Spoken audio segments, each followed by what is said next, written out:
Welcome back to the 7-0 Skeleton podcast, the podcast where we, the four movie fiends, take a look at a movie and decide whether it is one of the 706 greatest movies of all time. I am your host. My name's Connor. I'd like you guys to meet my fellow movie fiends, my co-hosts. How about Anthony? Sure. I'm Anthony de los Muritos Gomez, and happy to be here on this Halloween podcast. Excellent. This is our Halloween episode after all. How about Tony? Hello, guys. I am Tony Dracula Calamansi. And welcome to the Spook Zone. And Kirk. Hello, folks. The impending constitutional crisis next Tuesday is plenty scary enough for me, so I'm in the Halloween spirit. Sure, as are we all, right? It's a scary time. It's a spooky time this Halloween. Well, with the election coming up, guys, I've suggested a horror movie of my own. Well, can we really call it a horror movie? We may discuss that as we go.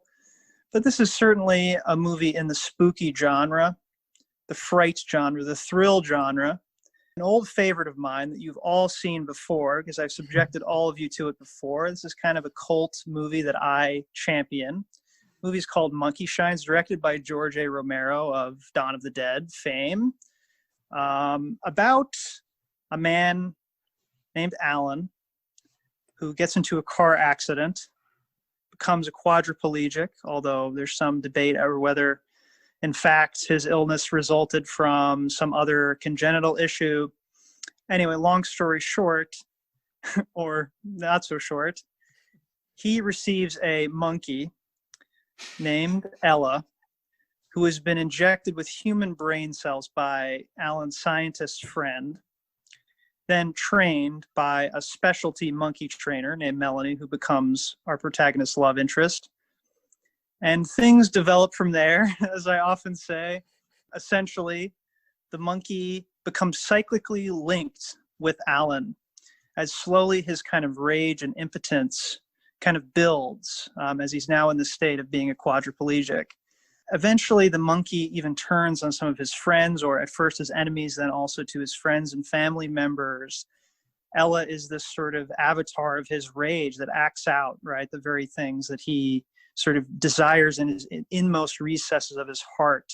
Eventually, the matter is resolved. One of them dies. I suppose we'll have to spoil it, but let's have that come out as we discuss the plot in our discussion section, guys. I want to hear your reactions. Not your first time watching it, but I'd like to hear your general impressions watching it this time. How about Tony? Would you go first? Sure. I love this movie. I remember really liking it when we watched it like years ago, but like I forgot how just like good it is, just how like entertaining from start to finish. And like one of my kind of like opinions, one like thing I will say sometimes, and I don't know if it's controversial or not, but like it's a thing I kind of get into with people about it when we're talking about the merits of various movies, is I think the line between, we talked about like Book of Henry a little bit. This is better than Book of Henry, but like the idea, like the line between like ironic enjoyment or like laughing at something and laughing with something is such a fine line. And I think the distinction is kind of meaningless to me. Like if you enjoy a movie, it's a good movie, regardless of whether it meets certain like aesthetic standards of like what makes a quote unquote good movie. Because this is a movie that like, it's really absurd and ridiculous. And there are parts of it that are like kind of laughable. You know, the whole premise. I mean, I love that George A. Romero wrote and directed this movie from apparently a book, which is like how, like, and to me, like, that's really funny. Like the based on the novel. Yeah, that someone's reading this, like it's in the leather-bound, like Barnes and Noble classic, or like there's a Folio Society version that's like $200. Someone reading this by the fire. But anyway, that George A. Romero adapted this book, wrote and directed it, and put his all into it. Like this movie is so vital. It's so full of life. This is not like a hack job. This is not like just a hired gun thing. This is like a really like visceral, really intense, really imaginative, really fun movie. I mean, it just like, I think the script is so good. It's so just lean, you know, it's not like it's like an hour, 53 minutes, but like every scene like really works. And I love that like the time it takes to establish this guy's situation and his relationship with the monkey, where like it takes its time, but like everything feels vital, everything comes back. It's a very classical, well told, like well written screenplay, and I love that about it. I love just the commitment on display from everybody, not just Romero, but just all the actors. The performances in this movie are so excellent across the board. I mean, the monkey, of course, Boo the monkey, wonderful, wonderful monkey acting. Jason, is it Beggy? There are some uncredited monkey doubles as well, whose names we do not know. But Boo was certainly the star of the show. Yeah, Boo is magical. And is it Jason Beggy? Jason Begg? How do you say it? Jason Begg, I always say. I'm not completely sure, but I think it's Jason Begg, I think is how he pronounces it. Yeah, and I mean, real quick, I'll say Stephen Root and Stanley Tucci are both delightful in this movie, particularly Stephen Root. But Jason Begg's performance in this movie is like heroic. Like he's so committed. I love how seriously he takes it and just like how into it he gets. Even in his most ridiculous moments, there are moments in this movie that honestly remind me of, if anyone's a fan of On Cinema at the Cinema and that whole universe, Tim Heidecker's Decker character where he's trying to be badass and adopts this like weird, like bad Clint Eastwood thing. Yeah, we're kind He of squints his eyes a lot, you know. goes It's like, sort of, yeah, like, you wanna. I can't even do the voice, but it honestly reminded me of that. But it's just so. I'm gonna rip your heart out. Yeah, He really. But he just rips into it. Hams it up. I love it. I love it so much. And I think this movie is actually a really good, like if I were a disabled person and I watched this movie, I would really be happy with that, like the level of representation and how seriously they take all this stuff. Like I feel like it's super, as ridiculous as this movie is, I feel like the treatment of his disability and the way it's depicted is like very respectful and like very serious in a way you rarely see in movies, honestly. Like I was kind of struck by that. I was like, wow, like they really like did their research and took their time to make this feel like authentic. And there's so much dignity in his performance too. There's so much like human dignity, and just this guy is frustrated at this situation, but trying to make the best of it. And I think that's like really the emotional core of the movie. And just, I really responded to it.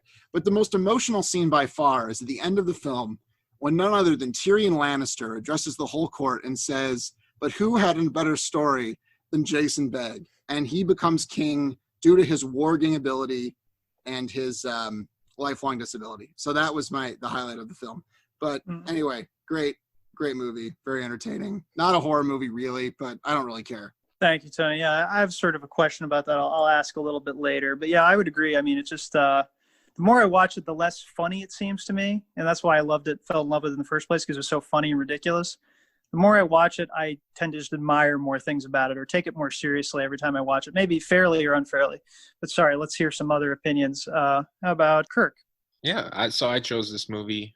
I have to say, for our spooktacular 70666 podcast edition, I was not very pleased with the suggestions, but we live and we learn. And Monkey Shines, funny movie. Tony got to kind of clean up a little bit after that little monologue. You know, do you have any tissues handy? Or, I mean, this movie, we still know what it is, right? Like, I don't know. The acting is not very good. I feel like if somebody were to listen to what you just said and then watch the movie, they would be quite confused, because I almost disagree with everything you said. But I don't disagree with how entertaining this movie is. It's very entertaining, and it's endearing in a way. And, you know, this guy, you know, I think it is commendable that they put a disability like quadriplegia on display in a movie. You know, I can't really think of any other movies. What is that? Like that Bryan Cranston movie recently. I don't know what that's called, but I don't know if it was quadriplegia or paraplegia. But either way, it's rare to see. And it was a kind of nice little foray into the world of someone with that. And I think that's where kind of the true like dread comes from the film, is this sense of helplessness. And we see this guy in the beginning who seems so fit and he has it all. He has the girl, right? And then his whole life is just turned upside down. His longtime swing leaves him, and he's kind of left on his own, basically. And this monkey is brought in, this capuchin monkey, for those trying to kind of picture it at home. You know, it's kind of like I don't know, one of those monkeys that bangs the cymbals that size, not like an orangutan, but even though I think that's an ape. But yeah, it's a good movie. You know, it's funny. It's, you know, I was kind of memeing when I picked it, like, because unlike Tony, I do think that irony, non-ironical distinction is important. You know, I think we need to realize that, you know, people can't fuck up and it's entertaining, but we still reward them for good filmmaking. Like, we can still say, like, yeah, you fucked up, but it's still fun to watch. Like, we shouldn't be lauding them for their poor decisions. We should say, yeah, it's kind of funny how it worked out in the end.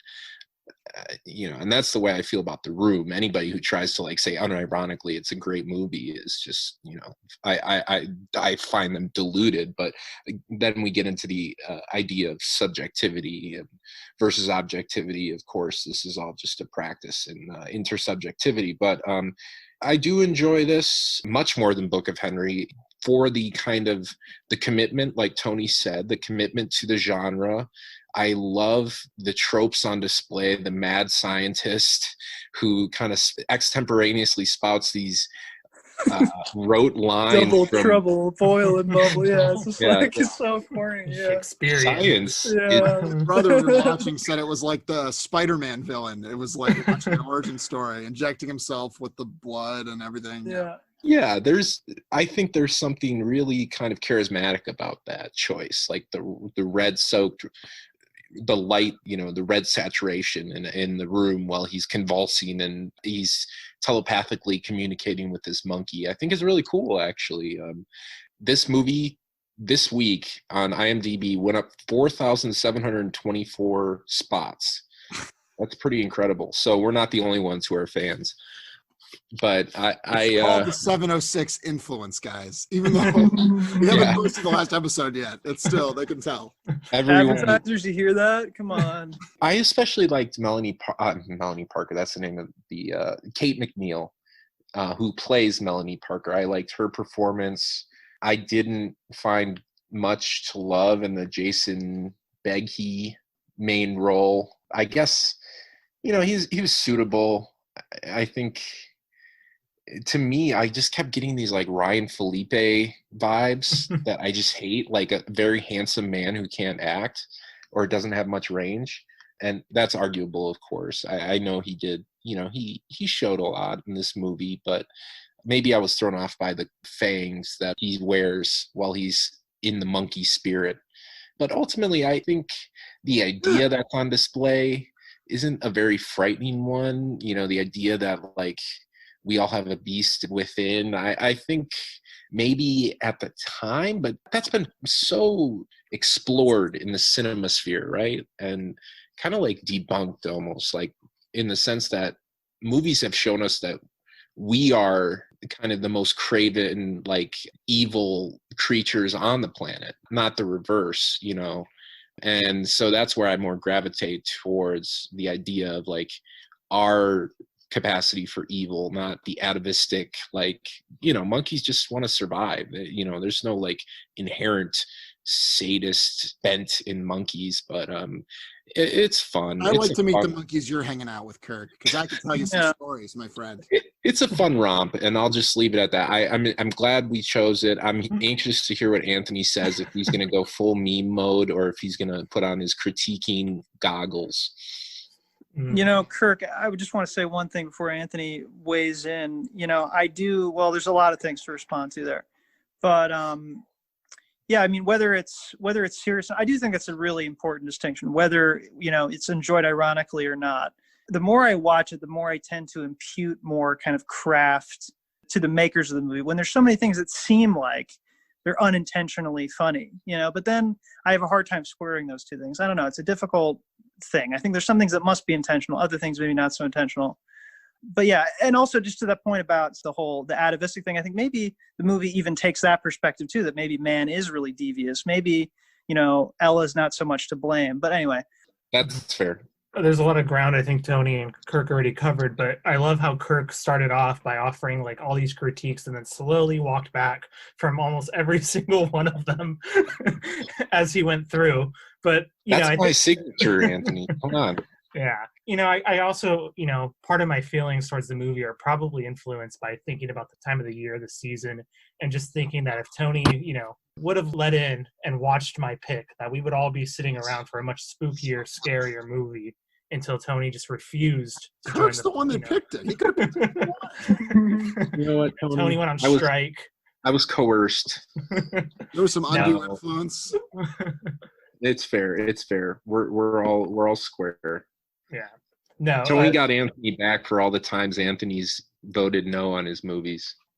So thinking about the movie, I think the thing I found most interesting is what Tony already said, which is that until the final scene or till the end, the handling of the disability is actually very good. And I kept thinking about how surprising it was actually just to show someone in a wheelchair actually have a sort of sexual instinct, which is so rare in any sort of medium, a sex scene, visual or otherwise. Yeah, exactly. And it's very interesting. But I think as the movie itself, I think I'm much less enthusiastic than Tony, for instance, because I find that there is indeed a high level of sort of visual talent on display. And I think the visual craft and the sort of directorial element are really good, but they're far superior to the sort of story and the material that's being worked with, because I don't find it a particularly deep movie, which isn't necessarily a problem. But I think the way the movie presents it to us is it wants to seem as if it has more things to say than it is, but it stops short of the mom running in and saying, "I think you're the real monkey," to her son. So certain things are still on the surface that when I had him in the wheelchair and him starting to get angry, I actually had forgotten the kind of thorough line of the movie at that point. And so on this rewatch, it didn't quite work. And it seems to kind of just come on instinct at first, which for me doesn't particularly work with how the movie wants to square its own sort of King Kong-like logic as we get towards the end. What comes on instinct? Sorry, Anthony. Oh, sorry. The sort of anger he has, the sort of animalistic, behavior, the anger towards the nurse at first to his friend Jeffrey when he thinks that Jeffrey's hurting the monkey. That one could be a bit more explained, but altogether, I just didn't like that sort of characterization, at least the way it's kind of handled and developed. In terms of the kind of idea of it being a sort of horror movie, I think is kind of interesting because by the time we get to that end, the sort of monkey parading the sort of Sweeney Todd-like shaving blade, it actually almost doesn't feel, at least for me, inherent to the way the movie starts off and the way the logic of the movie wants to sort of flow. It's a great moment. It's a great scene to watch. I don't know if it actually fully works in terms of the overall movie's logic. So I think what I'm getting at is ideally, I think the movie works actually differently than the way I think you, Connor, and Tony are suggesting. I think the best way to watch this movie would be with, 3 or 4 other people hanging back. You're on your couch and you kind of just watching this late at night as you have a beer or two, kind of laughing and letting the movie sort of, humor take over you. That to me is the kind of ideal way to watch this movie. And I didn't quite have it this time. That's definitely, true, I would say. I mean, I remember, when we first watched this movie together, at least some of us, I guess, Tony, you were there. Yeah. I presented this to a whole bunch of people in a dorm our first year of college. And it's a sweet memory. I built it up. I gave them the poem. It slowly built up. And of course, it was a classic. It was enjoyed purely as a crazy spectacle. Can you believe what we're watching? I mean, the monkey popping out of his back at the end just freaked everybody out. Love it. Love it. It was a great experience, and I guess, now, as I watch it more and more, right, I get a little bit more intellectual. I get a little bit more, sort of trying to analyze about it. I impute more meaning to it. However, I would say, guys, I'm watching it again. Yeah, the sort of moral of the story kind of falls short. I typically would try to sell this movie not just as being wacky. I'd say it's wacky, it's dumb, it's crazy, but also it's it's kind of deep in a way. It has kind of a message, I guess, because somehow the core of that would be this idea of this metaphor of this kind of impotent rage, this kind of idea of this rage that builds and then becomes kind of personified by the monkey. And there's this kind of mind-body dualism, that, I don't know, at some point I kind of connected to on a deep level or something, or, when you think about it, it feels very unsatisfying. And it almost takes a kind of Christian point of view, like Jason Begg Alan at one point says, well, I have the monkeys in me and that's what sin is, or whatever. And I think the movie is a little confused on that point. How much is the monkey to blame? At some point, it's willing to say that, Alan himself is kind of causing these things because it's his deep desires that he suppresses. I think there's something compelling about that, right? Being in this situation of being a quadriplegic and you're being helped by everyone, right? That's the thing. Basically, all of these relationships that Alan has, or he's being helped by someone, and how do you really accept help, from others? I think it's kind of a deep question. I mean, some people I think would take this even as, there's something kind of problematic or even sexist about this movie, in that we have basically Alan and a bunch of basically mothers, right, who take care of him, including the monkey, Ella, right? And they're kind of competing. But I think that is kind of the emotional core of the movie. And it's like, how does he accept help? And he constantly lashes out, in kind of an impotent rage against the help, right? Because he kind of can't accept it. It's his loss of his autonomy. So there's this and there's a mom issue, that's right on the surface of this movie. He's incredibly weirdly cruel to his mom from the very beginning for no reason. He's just mean to his mom. But clearly there's something about, that he's been caged, right? It's this longing for freedom, this independence that he can't quite escape. And he's insecure about it. It's not a fair thing. It's not fair to anyone. It's a very human feeling, wanting to be free, right? I guess it's also kind of an animal feeling, right? We have the motif of these, again, now I'm getting a little bit highfalutin here, but we have these animals, these caged animals, right? And somehow maybe that's the key to the connection between Ella and Alan. They're both these caged animals, right? And that's how they become so simpaticos. They both have these feelings, right? There's the parakeet, which in an incredibly unsettling scene lands on Alan's face. I mean, it's also silly, but at the same time, really horrifying. This parakeet lands on his face and starts pecking him in his eyes.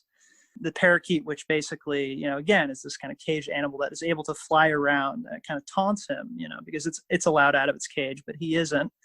Like I said, I know these things are all rather pat, and this is all sort of, again, but it feels to me so right for this movie that, again, I think it's trying to look back towards kind of classic horror, and it's going back to, say, Frankenstein. I mean, I think that's such a clear and obvious morality play. That's why we read it in school, but it's still effective nonetheless. It has something to say, and I think it's something that's maybe not perfectly executed, but kind of deep, And again, that also goes along with, again, the classicism of the movie in general, Like, I'm struck by the first scene where he gets hit by a truck, and in this spectacular kind of flourish, we see him literally flying up into the air. It's a shot from below, flying up into the air against the sky, right, with the bricks that he was carrying in his backpack flying out, right? There's a willingness to kind of go back to this kind of classic style. But that's my bits. I mean, there's lots of stuff we could talk about. If you guys have anything you would like to talk about, I'd be happy to. But I guess I have a question, which is, you guys have already answered in various ways, but do you find it scary? Is there something scary about this movie? Maybe not in the traditional sense, but is there anything scary about it? I just want to respond to your point. I think there is something there that has the potential to kind of develop into a fully fleshed out idea. The problem for me is the ending. The ending is where these more kind of insidious or subtle ideas kind of lose their tracking, because he somehow wills himself to, that's almost an insult to people. That's corny and lame. I agree. I wish that was not how the movie concludes. I wish we didn't need it, and we barely need it, right? I think it's like, I don't think we do need it. I don't know. But it feels like the ending is like an appeal to, at the time, to like a mass audience, right? Like, This is a nice little conclusion with a bow. And I feel like they could have ended it on a more disquieting note, right? Yeah. And that would have been more effective for me and allowed for more reflection at the end. But I think once it's kind of truncated as it is, it's pushed into those 80s movies that just kind of have that predictable arc, and you don't really see the undertones as much. All those, Robert Zemeckis type films, Steven Spielberg. But I not to compare those one to one. I guess maybe the score, if anything, is the most similar. Sure, it has a little bit like that, yeah. I was gonna say, as far as your question goes, to get on your question, I'm curious what everybody's like definition of the scariest movie they've ever seen is, you know, whatever that means. But to me, a scary movie is the idea of like an exquisite combination of like jumpiness and jumps, you know, like fear of the unexpected, but also with kind of fear of safety, either existential or physical. So for me, like a movie like The Changeling is probably the scariest movie I would say I've ever seen. If you've ever seen that one, I forced you to watch it a while back, but that's like a horror movie with phantasmological components, but also like some jump scares. And there's not really any of that in here to get the adrenaline going in Monkey Shines, really. And also maybe it's a lack of empathy, but I can't really fear the monkey at certain points. You know, it's not something I've been programmed to fear, but maybe if I were obviously quadriplegic and a monkey with a syringe full of sodium phenobarbital came at me, I'd probably be scared. So for the very narrow demo of quadriplegics with a fear of monkeys, this movie would be terrifying. Yeah. The scariest thing I've ever seen. So all 6 of those people. I don't really consider this scary. I mean, it has some like horror tropes. I think there's like, to me, like I have a kind of a weird relationship to horror movies because I don't scare easy. I scare easy in real life with like real life things, but with movies, I tend not to. I respond more to movies that are like unsettling or disturbing in terms like that's what gets me more. Like to me, like the scariest movie I've ever seen is probably Happiness by Todd Solondz, but that's not a horror movie. No one would call that a horror movie, right? It's just I don't even know what you call it. To me, like there's like scary horror movies though and like fun horror movies. This is squarely in like the fun horror movie camp. Like you could put it there. It fits comfortably with some other like 80s stuff. Connor and I just watched Death Dream, also called Dead of Night, and that has kind of a similar feel to this movie. It's a little bit ridiculous. It's a little bit over the top. That came a little earlier. That was from the 70s, but like that's kind of the vibe.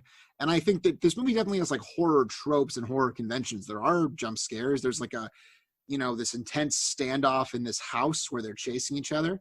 But I think a lot of the ideas Connor talked about are definitely in the movie. I don't know if they're articulated as clearly and as like they're tied together as well as they could be, for sure. But I definitely think there is something about that idea of like impotent rage and the idea of being this, this virile physical man. I mean, the movie opens with him like naked in bed with this woman. He's like, I'm going to go for a jog, and he's stretching out and just very like just luxuriating in this man's body, and just this like glorious portrait of like masculinity is this like physical thing, right? And you see him running and stuff and sort of that. And then like to go from that to like just being stuck in a chair, and there's like, you feel with this man that there is this intense sense of like self-loathing and like resentment, which he takes out on other people, but he also hates himself even more because he's like, why should I hate these people? They're just helping me. And I think that is like a real, even if you're not quadriplegic, that is like a human thing.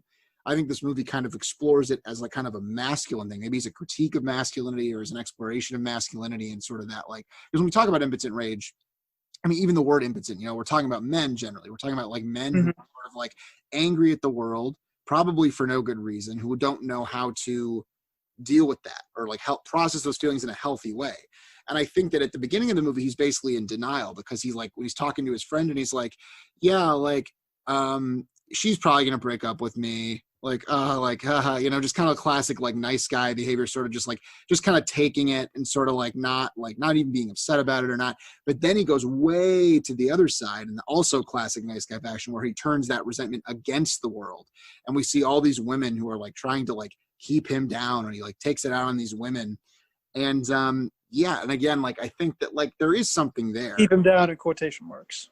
They're not trying to they're trying to help him. Yeah. Yeah. No, I am. You know what? They're trying to keep him down. They're trying to keep him.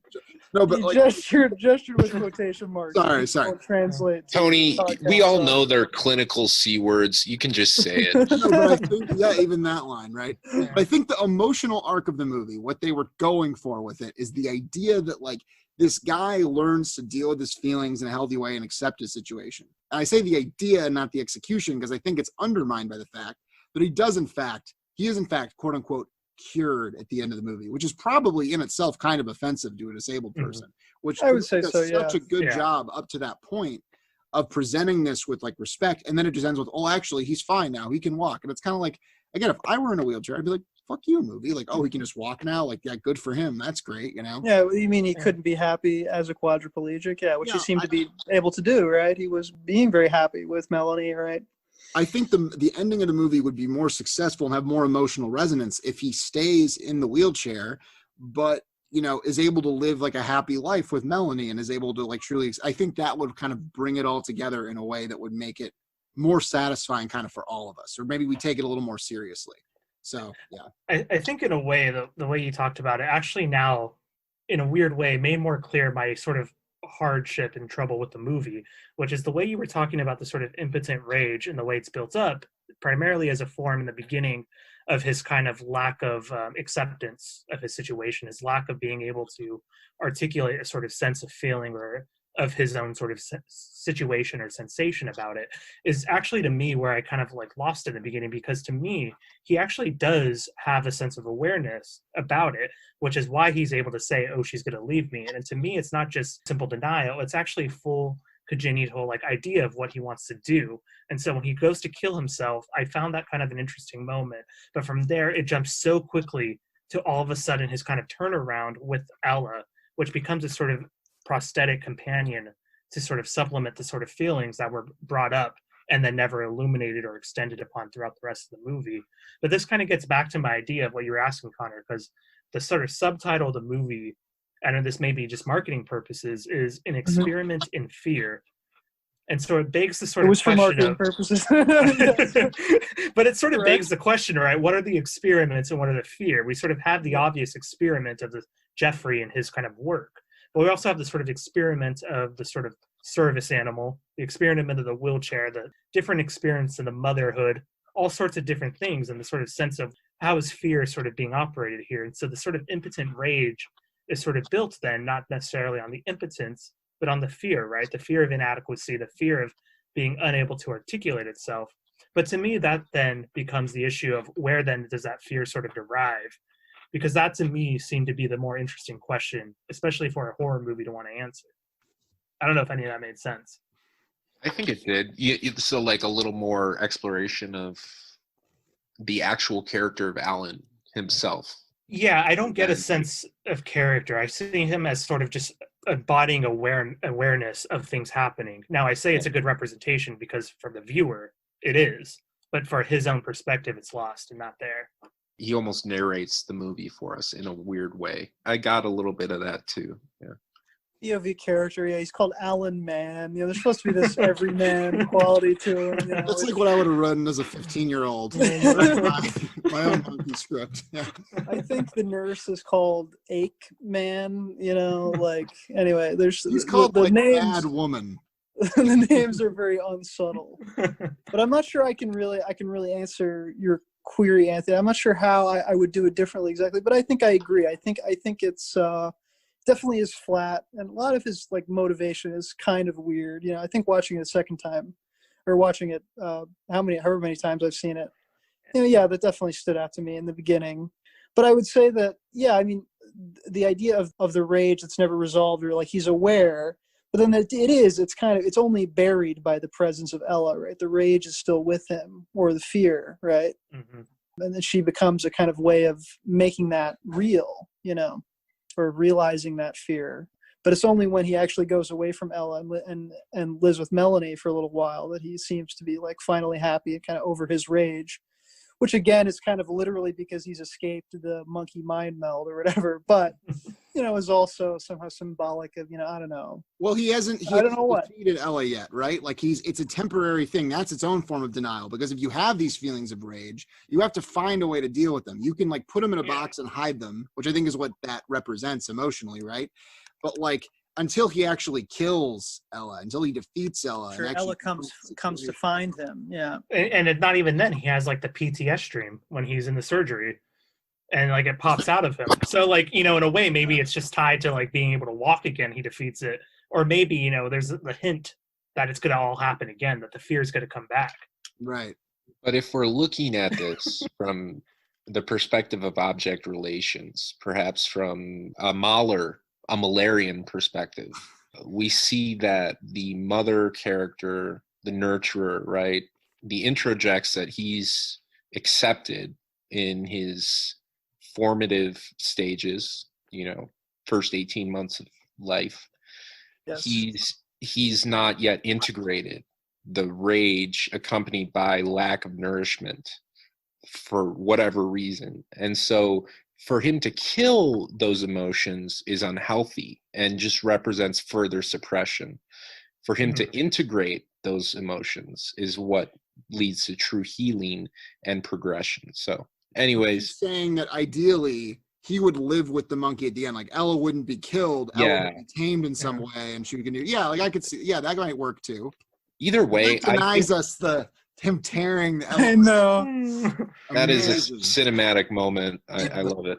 Honestly, though, it is because, like, to me, like, there were two things in this movie. I called it visceral earlier, but I want to know, like, I do think, Kirk, you were a little bit unfair initially in talking about, like, a lot of this is, I mean, correct me if I'm wrong. You seem to almost imply that, like, this is kind of a bad movie, but, like, we like it because it's fun or something, right? And I would really take issue with that, because I do think this is distinct from, like, a Book of Henry, for instance. And I know you said it's better, but, like, what I mean, the things about this, I think what's so successful about this movie, just in terms of the filmmaking, I think the main thing that's, like, bad about this movie is just the ridiculousness of the premise.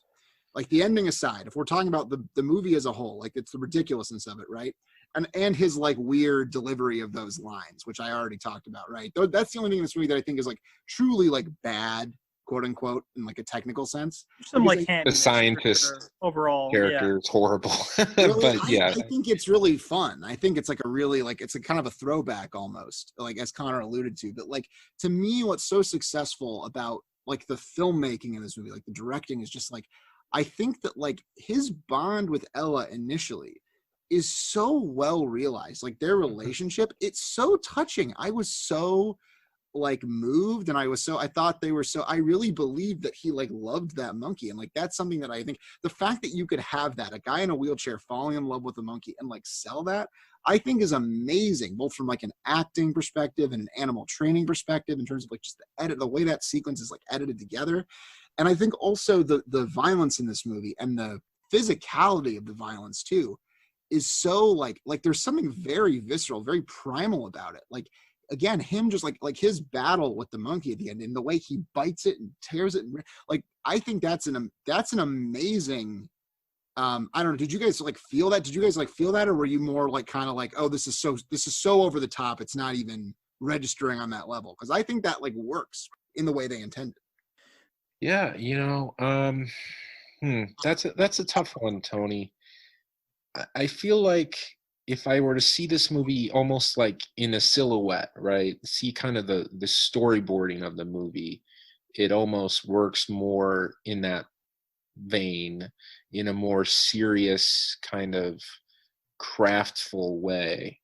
As it's presented to me, there's just too many moments that are a little hackish for me to take it too seriously and invest too much emotion into it. I do find the main character endearing in a sense, in his relationship to the monkey, but I think the whole monkey mind meld really kind of draws me out and pulls me out of the story. So maybe that's a shortcoming of mine, that I can't invest in this, in the movie when it's so wacky and so crazy. And maybe it's also that I can't really typify the movie, because I come in with this expectation of being scared or feeling certain ways, and when those expectations aren't met, or they're met in different ways, then maybe I respond differently. But either way, I really commend this movie. This is one of those times, very few times, where I give a soft no. Usually I'm always either a yes or a very hard no. So this is a soft no. It's a rare form. And I think if they, the ending were fixed, if the ending played a little differently, they stuck to their guns a little more and made it more kind of a cult. Oh, well, it is cult, but like a little more of Let's try to genre defining, or make it like a schmaltzy, like, yeah, sure. Make it more serious. Make the Sundance version. Yeah, and then Monkey Shines. No, This that score I was just the horrible, done like, without. quirky Little Miss Sunshine version. No, I thought I the think score was too much. I think Kirk. Yeah, and the score is not much to write home about. Yeah, no, good points, Kirk. Anthony. Sure. Sort of final thoughts is the way Tony was also talking about that sort of scene where they're spinning around in the monkey. Maybe on the commentary track, we could talk about the sort of Freudian bestial elements of how that sort of ending scene only arrives once we have, as you were talking earlier, the mother coming into the house, bathing him in sort of almost sexual positioning. And after the sort of sex scene with Melanie, only then Ella sort of attacks. It's a very interesting thing we didn't talk about. But I'm going to end with a sort of paraphrase of my favorite line from the movie, which is, I don't think we'll find sin in the urine, but I'm going to say no. Oh, Sure. Well done, Anthony. That was such an apt quote. wow. Tony, for the record, I guess you're a yes. Oh, I'm an easy yes. I thought For this the movie annals. was great. I mean, for all my complaints, I mean, here's the thing. Like, I've criticized things about the movie, particularly the ending. I mean, to me, that is the fly in the ointment. That's like the biggest gripe I have with it. But my experience of watching this movie is so positive. I'm so entertained by it. I'm so engaged by it. I'm so provoked by it that is what trumps everything else. I mean, I'm an easy yes for that reason alone. But I will say also that, like, the jump scare at the end where the monkey chop pops out, really just like one of my favorite jump scares of all time. One of the most just ridiculous and hilarious, but Because also it's so unexpected, right? It had to Shades be of completely. Carrie. no, but Shades of Carrie. I Shades of actually Alien. 1 second do remember Yeah. what I was going to say. And it's kind of in response to Kirk's criticism about kind of having this threshold of wackiness that once a movie exceeds, kind of caps his enjoyment level to like the realm of irony, or kind of keeps him kind of at a distance from it. One thing that I've found that I really appreciate in a work of art is when it can take something that is absolutely absurd on paper, but sell it. And I think that this movie, at its best, sells it. I'm in it. I buy it. I'm invested. I'm thrilled. I'm chilled. I'm spilled. You know, I spilled all over the place watching it. So easy yes. Yeah. Sure. And my favorite aspect watching it this time was probably just watching how things are set up. I think actually it's pretty smart how all of the climax, for instance, is set up, how the horror works, how these wacky situations where he can't escape are set up. That was one thing I noticed too. But I think fair enough. There's many issues with this movie. It's by no means flawless. It is a little wacky, but I think we gave it quite a fair shot. We got a lot of discussion out of Monkey Shines, which is exactly what I wanted when I brought it to the podcast. So thank you guys. But now we move to the next segment where you guys suggest a movie and I get to choose. And that'll be the movie that we watch for next episode. Hopefully this will be election themed. Tony, you get to choose the order. All right, sure. Yeah, every episode from now on will be themed with what's going on that week. So I think we'll do Kirk, then Anthony, then me. Kirk, what have you got for us? All right. I got a little offbeat here. Continuing. Oh, man. Metacritic score. Don't look it up. I Origins. Michael Pitt. I guarantee none of you have seen this movie, except maybe Anthony. Have you seen this, Anthony? I don't think so. Okay. None of you have seen this movie. I'll be honest, I might have only watched it because Michael Pitt was in it, but that doesn't mean I was incredibly moved by it. This woman, Astrid Bergus Frisbee, have you heard of this woman? Bergus Frisbee? Yes, I'm familiar. Yeah. No, I'm not. I don't know Bergus Frisbee. Oh, I thought you might That's be a an Tim and Anthony Eric girl. ass name right there. That's an Anthony girl name for sure, but She's 7 feet tall, extremely pale. big gap, two front teeth. No, Never even heard of her.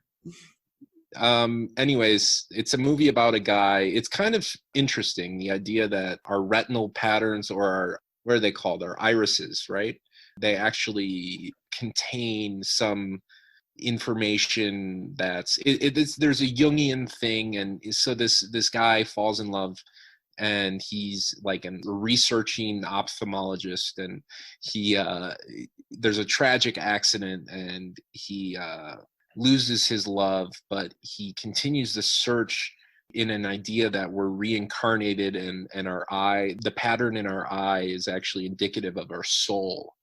And so he continues to search for his love in like a weird melding of science and, I don't know, pseudo spiritual crystals, It's kind of like got a Williamsburg meets MIT vibe. So it's fun, but by no means amazing. Kirk, you've definitely intrigued me. That is a very interesting premise, but I want to hear from the rest. How about Anthony? What you got? Okay, wait. Is this the first Michael Pitt movie we've ever suggested? That's a big deal. Yes. Didn't someone suggest the Funny Games? I don't think anyone I actually. think we just talked about alluded it. to it. Actually, Mhm. real quick before we move on, then, for the audience's benefit, Kirk, why don't you explain your relationship to Michael Pitt so they understand the context here? Sure, just 30 seconds. I am a huge fan of Michael Pitt. I think it started. I had a critical phase when I was about 18 just about 21, 22, and Boardwalk Empire came out, and Michael Mr. Kirk, Pitt your 30 was seconds are over. Please yield. Jimmy Yield your mic. Domedy, and he's Yeah. the ultimate badass. So I just love him, and I think he's a great actor. Okay. Okay, we'll allow it. Good explanation. Yes, that's very good. Very good, Kirk. Okay, so I was sort of split this week, between two movies on very different polls. And then you kind of threw me with the election, hope. But I'm not going to go with that route either. I'm going to No, say I was not being serious. I don't want you to. still. It's November. It's going to be November. I think it's time for a sort of autumn-themed movie. And I'm still trying to convince Kirk about a sort of noir type of, film that he could enjoy. And I'm going to go a very different route than a normal noir with 1945's Leave Her to Heaven. It's a sort of color film. It's almost more melodramatic in a way. There's no detectives. There's no stylistic Chandlerese talk. But it's a very interesting movie about a guy who meets a woman, convinces her to sort of leave her fiance for him, only to kind of realize that she's unstable, and the sort of family realizes it or knows it already. And we kind of see this very interesting femme fatale that's more cruel, probably one of the most cruel femme fatales I've ever seen. Very interesting movie, a very psychoanalytic approach there we could take. And also Vincent Price is in it and gives a great performance. When is this, Ooh. Anthony? And what's it called? Oh, it's called Leave Her to Heaven from 1945. It stars the beautiful Gene Tierney. Intriguing. Tony? I'm struggling, guys. I've been having such a hard time lately. I'm gonna go with a movie that's been on my list of. I have a long list of movies to recommend. I'm gonna go with a movie from 2014 called Magical Girl. It's a Spanish movie, and it's sort of like it's basically about this man whose daughter has cancer, and her final wish is this dress from an anime she watches, and it costs like an absurd amount of money, so he has to get involved in these kind of illegal schemes, basically to make his dying daughter happy. And I saw this years ago. It's a very weird. I guess it's like a dark comedy, but it's kind of got that like European art house vibe, but also an absurdity to it and a comedy to it. And it's a very tonally weird and specific. And it's just kind of, it's like very much like a Tony kind of movie, but it's been a long time since I saw it, but I remember really liking it and thinking like, oh my God, I have to show this to other people. So I figured now is as good a time as any to throw it out there. Interesting, Alright. interesting. These are all very interesting picks. I don't know what to expect. My mind is racing as I try to fathom what each of these films are. I don't remember any of the names. Guys, can you please do the rebuttals? Yes. Anthony's, the thing about old movies, I haven't watched many old movies, by far the least of all of us for the viewers at home, listeners at home. But I would say that the thing about old movies that are recommended nowadays is they're usually good, because the ones that sucked ass have been lost to history. So I'm sure we're in for a well-made movie with Anthony's choice. Interesting thematic pieces. Tony sounds kind of like a Kirk movie, like I could actually really get into. I like these movies that involve human desperation and trying to appease and like live up to our prescribed roles as like fathers and sons and stuff. I think that can be interesting as well. But I think Origins, the thing that sells it for me is that it was so panned critically, but kind of like Monkey Shines, the director really commits to it and the cast commits to it. It seems like they felt like they had something really special on their hands. So it's one of those instances where it's kind of in the eye of the beholder. And it's easy to kind of get lost in it, and really kind of, I almost became emotional towards the end. And if we watch it, you'll see why. But it's beautifully made, and takes place in New York City. Some old haunts, Mott Corner, big piece of the plot in Mott Corner. Mott Corner appears. Oh my god! Yes, I'll vote for your movie too. No, I'm sorry. I wish that were true. Eric, you should have stuck to your guns. I should have. But anyways, that was like my egg promise from Barney, where it was technically true, but not really. Yeah. Mott Corner was a favorite corner store of mine, famous for its Bengali chicken sandwich. And models in sky-high heels. Models in sky-high heels. And So Lindsay Lohan. You could have just said it was Mott Corner and then just lie. Like, there it was in the background. And I'd be like, oh, that's awesome. Oh, yeah, I thought I saw it. There it was. Yeah. And Anthony, rebuttal? All right. I think we have a sort of simple question here. Are we going to be the group that only talks about monkeys, Hitler, and anime? Or are we going to go with something deeper? No, I know. Yeah. I think Kirk is right. I mean, sure, it is kind of a more, generally recognized, maybe critically acclaimed sort of film that's kind of endured. It's a bit of an outlier in the sort of noir kind of set. It defies conventions. It kind of plays with things. But, we've also done classic movies here where, none of us have liked it, or we've all had kind of interesting opinions.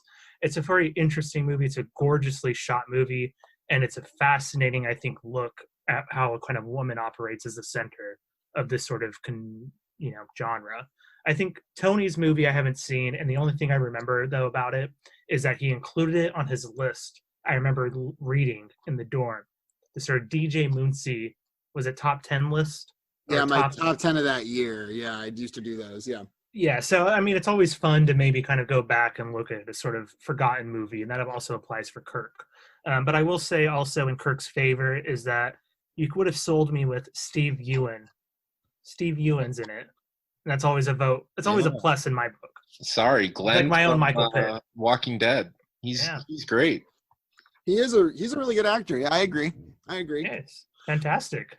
So I think with Kirk, I think it was going to happen sooner or later. He's out of movies, guys. He ran out of movies he liked. He's done from the 4-star movies to the 3-star movies. Soon he'll be pitching Transformers, not because he likes it, but because that's all we got to work with. You know what, Tony? Fuck you. I'm switching it up. I don't think I'm going to win this week. I have some A-listers in my bag. Also, on my podcast I host with my aunt, Pitcast, we just did an episode on it, okay? And I don't want to watch it again. It is one of my favorite movies. It is probably my favorite movie of all time. But I just watched it, and I need to let it sit a little bit. As for Anthony's, it sounds great. Sure, guys.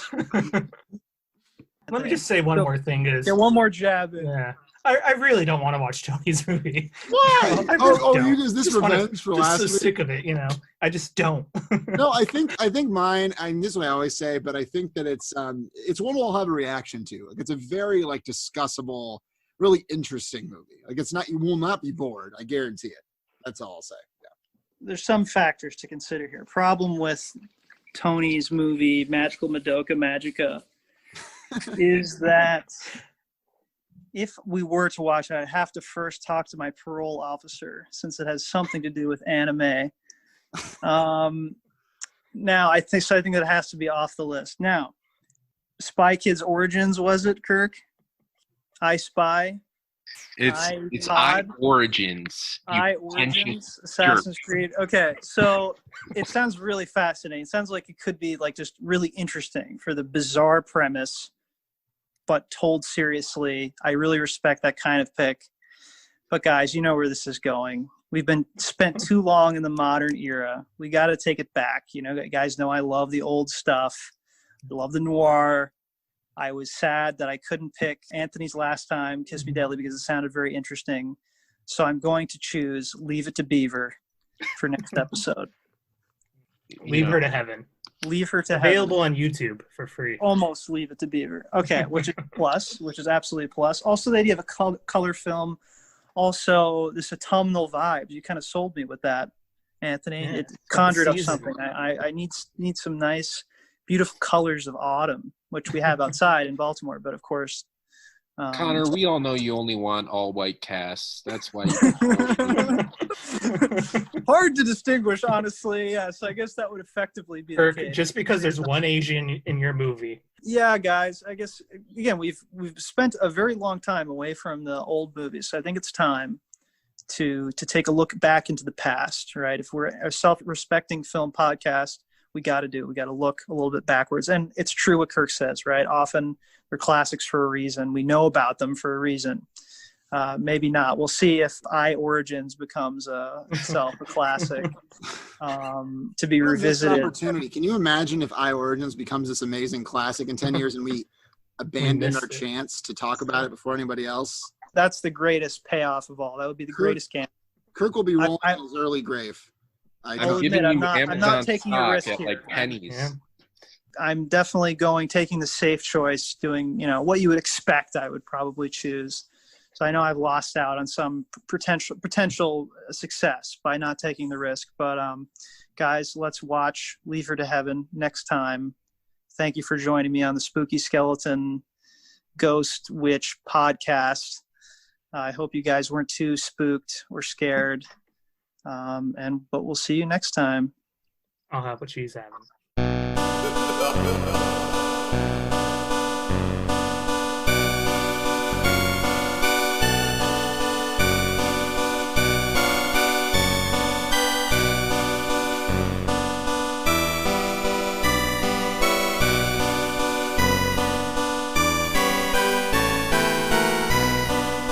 I don't even want to know what movies associated with. What is it, like Transformers or something? You? No, not Transformers. You would be like, no.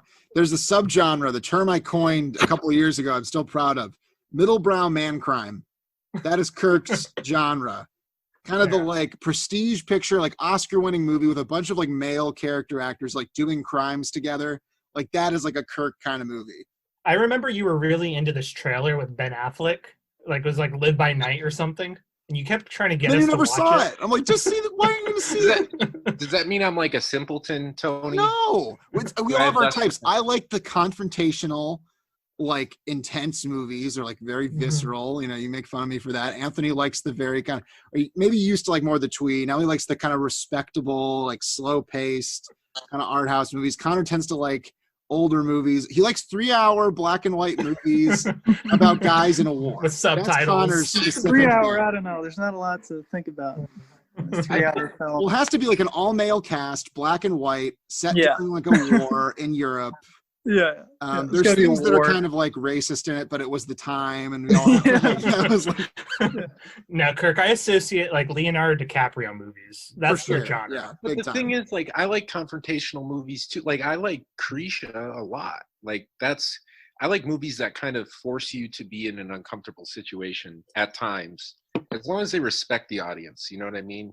Yeah. But I'm making this is the straw man. This is like the extreme. I'm not saying you're literally like that. I'm saying like, if I had to caricature each of us, it's like the stereotype of us. Yeah, like I'm easy to stereotype too. Like I like a lot. Like you could say, a movie where a guy shoots his kid and then we have to like root for him after. I don't know. Like, yeah. No, here's your genre, Tony. It's first of all, the movie could also have to be interpreted through a Lynchian perspective where everybody's dreaming. Right. And of course. There's some could be a dream. Scandalous about it. Like consensual sex scene. A woman dies by the hand of a guy, a white guy probably. And what else? I don't know. I think mine would have to be very like objectionable, like by any like politically correct standard, but like I would have an explanation. I'd have a justification for them somehow. And like there'd be plot things that wouldn't make sense, but I'd say, but actually it's all psychological. It's all like a dream. Like you're being way too literal, you know. That I think would be my thing. I'd say I am HBO Max. Connor's Criterion. Kirk is like Hulu. And Tony's like Netflix or like Amazon Shudder or something. Like you have a very particular like service you subscribe to. Yeah.